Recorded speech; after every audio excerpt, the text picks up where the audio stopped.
महाराज की जय हो। कहिए विश्वनाथ जी, आप लोग हमसे क्यों मिलना चाहते हैं? महाराज, आज हम आपसे ये जानने के लिए आए हैं कि हम लोगों को आपके इस राज्य में रहने का अधिकार है या नहीं। क्यों नहीं है विश्वनाथ जी? और वो कौन है जो आप लोगों को राज्य से निकालना चाहता है? क्षमा करें महाराज, यदि हमने उसका नाम बताया तो आप बुरा मान जाएंगे, क्योंकि वो आप ही का सर चढ़ाया हुआ है। कौन है हमारा सर चढ़ाया हुआ? जरा हमें भी तो पता चले। वो शूद्र रविदास। विश्वनाथ जी, ये आप क्या कह रहे हैं? उस दिन हमने और आपने स्वयं अपनी आंखों से देखा कि रविदास जी ईश्वर के कितने बड़े भक्त हैं। प्रभु की भक्ति के अलावा उन्हें दूसरी किसी चीज में कोई रुचि नहीं है।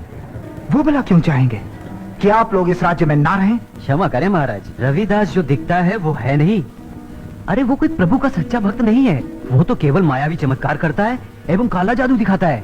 और इस बात को हम पूरे दरबार के सामने साबित भी कर सकते हैं महाराज। और यदि नहीं कर पाए तो? महाराज, अगर हम ये बात साबित नहीं कर सके तो अपनी हार मान लेंगे और उस शूद्र रविदास को पालकी में बिठाकर पूरे नगर में घुमाएंगे।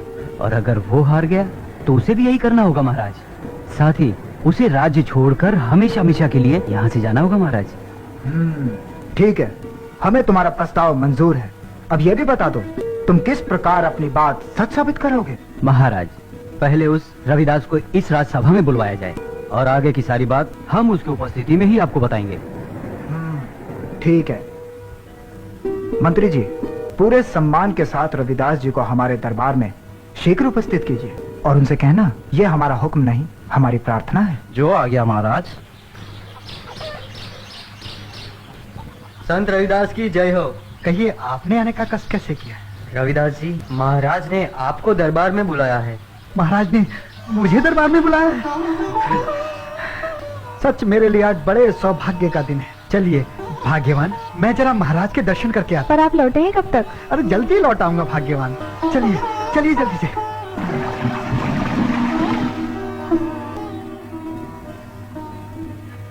महाराज की जय हो। दरबार में उपस्थित सभी महानुभावों को मेरा प्रणाम। महाराज, आज आपने दरबार में बुलाकर मुझे जो सम्मान प्रदान किया है उसके लिए मैं हमेशा हमेशा आपका ऋणी रहूंगा। रविदास जी, हम क्षमा चाहते हैं जो आपको यहाँ इस तरह बुलाना पड़ा। आपके यहाँ दर्शन करके हम धन्य हो गए। महाराज, मुझे इतना सम्मान मत दीजिए, मैं इसके लायक नहीं हूँ। मैं तो इस राजमहल की धूल के बराबर भी नहीं हूँ। बताइए महाराज, मेरे लिए क्या आदेश है? हम आपको कैसे बतलाएं रविदास जी कि हमने आपको यहाँ क्यों बुलवाया है। दरअसल हम बड़ी दुविधा में फंस गए हैं। महाराज, आपकी दुविधा मैं दूर किए देता हूँ। रविदास, तुम्हें महाराज ने अपनी मर्जी से यहाँ नहीं बुलाया, बल्कि हमारे कहने पर तुम्हें यहाँ बुलाया गया है। परंतु मुझे इस तरह बुलवाने का कारण ये है रविदास कि आज तुम्हें इस भरे दरबार में सबके सामने अपनी सच्ची भक्ति का प्रमाण देना होगा। ये आप क्या कह रहे हैं शास्त्री जी? भला कोई प्रभु की सच्ची भक्ति का इम्तिहान कैसे दे सकता है? प्रभु की सच्ची भक्ति तो सच्चे मन और पवित्र आत्मा से की जाती है। तो आप ही बताइए, कोई अपने सच्चे मन और पवित्र आत्मा को कैसे दिखा सकता है? और अगर मैं दिखा भी दूं तो इस समय आपको नहीं दिखाई दे, क्योंकि आपकी आंखों पर अभी अभिमान का पर्दा पड़ा हुआ है। क्यों अपनी मायावी चमत्कार दिखा सकते हो, अपनी भक्ति नहीं दिखा सकते? रविदास जी, जैसा कि तुमने अभी कहा कि प्रभु की भक्ति सच्चे मन और पवित्र आत्मा से होती है, तो ठीक है, अगर तुम सच्चे भक्त हो तो प्रमाण देने में हर्जी क्या है? और अगर तुम प्रमाण नहीं दे सकते तो हम सबको पालकी में बिठाकर पूरे नगर में घुमाना होगा और साथ ही साथ ये नगर, ये राज्य छोड़कर यहाँ से हमेशा हमेशा के लिए जाना होगा। शास्त्री जी, क्या बोले? मैं ये राज्य छोड़कर चला जाऊं? शास्त्री जी, हार मानकर तो मैं राज्य तो क्या, ये दरबार छोड़कर भी नहीं जाऊंगा, क्योंकि अगर ऐसा हुआ तो ये मेरे प्रभु की सच्ची भक्ति की हार होगी और मैं अपने जीते जी ऐसा हरगिज नहीं होने दूंगा। शास्त्री जी बताइए किस तरह मेरी भक्ति का मुझे प्रमाण देना होगा? महाराज, आपसे एक निवेदन है कि प्रभु राम की एक सुंदर सी मूर्ति यहाँ किसी ऊंचे स्थान पर रखवा दी जाए और हम दोनों अपनी भक्ति की शक्ति से उसे अपनी ओर पुकारेंगे और जिसके पास भी वो मूर्ति चल के आ जाएगी वही कहलाएगा प्रभु राम का सच्चा भक्त। कहो रविदास, तुम्हें मंजूर है? जैसी आप लोगों की इच्छा।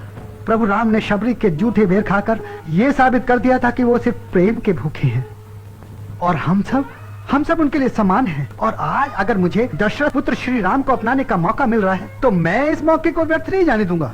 शास्त्री जी, आप हर तरह से मुझसे बड़े हैं, सो पहला हक आपका बनता है। पहला प्रश्न आप लोग कीजिए। विश्वनाथ जी ये तो सही कह रहा है, हम हर तरह से इससे बड़े हैं, इसलिए पहला हक तो हमारा ही बनता है। ठीक है विश्वनाथ जी, पहले आप कोशिश कीजिए। मंत्री जी, श्री राम जी की मूर्ति की व्यवस्था की जाए।